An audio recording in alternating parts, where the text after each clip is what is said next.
సగ్గుబియ్యం పాయసం, దీనికోసం ముందుగానే పాలు కాగబెట్టి పక్కన పెట్టుకున్నాను. ఒక కడాయిలో ఒక స్పూన్ నెయ్యి వేసుకో, జీడిపప్పు కిస్మిస్లు వేయించుకోవాలి. బెల్లంతో చేస్తే చాలా బాగుంటుంది. ఇది హెల్దీ రెసిపీ.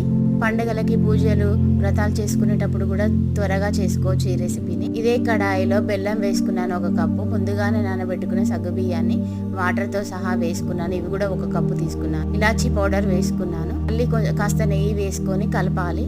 ఇది చక్కగా ఉడుకుతుంది. ఉడికే టైంలోనే మళ్ళీ పాలు పోసుకోవాలి. పాలు పోస్తూ కలుపుతూ ఉండాలి. పాలు కాగబెట్టి పోసుకున్నాం కాబట్టి త్వరగానే ఉడికిపోతుంది. ఇది మళ్ళీ మళ్ళీ తినాలనిపించేలాగా ఉంటుంది. పచ్చకర్పూరం నలిపి వేస్తున్నాను చిటికెడు. ఇది అద్భుతమైన రుచిని, ఫ్లేవర్ని అందిస్తుంది. పచ్చకర్పూరం వేయడం వల్ల మంచి సువాసన వస్తుంది. పాయసం కూడా విరిగిపోకుండా ఉంటుంది. ఇది ఉడుకుతుండగానే ఇంకాస్త పాలు వేసుకొని మళ్ళీ కలుపుకొని ఉడికించాలి. ఇది ఒక గిన్నెలోకి తీసుకొని ముందుగానే వేయించి పెట్టుకున్న వాటిని వేసుకోవాలి. మీరు ట్రై